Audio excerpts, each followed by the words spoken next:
Il aura fallu attendre que l'eau soit au plus bas. À l'écluse de Moissac, une dizaine de bénévoles et salariés de la Fédération départementale de pêche commencent l'opération de sauvetage.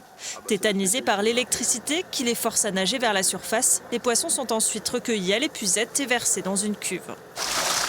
Ouais, du sand, il y en a vraiment beaucoup, quoi. Il y a du chevenne, de la carpe encore, du gardon, de la brème. Ce qui est intéressant dans le canal, c'est de voir la diversité, justement. De se rendre compte qu'il n'y a pas qu'une espèce, qu'il n'y a pas au détriment des autres. On a de tout. Beaucoup de cendres et même quelques silures. En une demi-journée, ce sont plusieurs tonnes de poissons qui vont être relâchés dans le Tarn.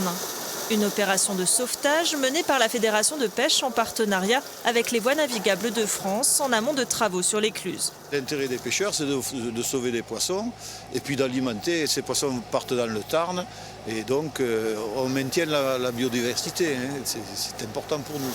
Le pêcheur est toujours en train de dire qu'il n'y a plus de poissons, que le silure mange tout et tout. Mais on se rend compte qu'effectivement, le poisson existe toujours et en quantité encore bien intéressante.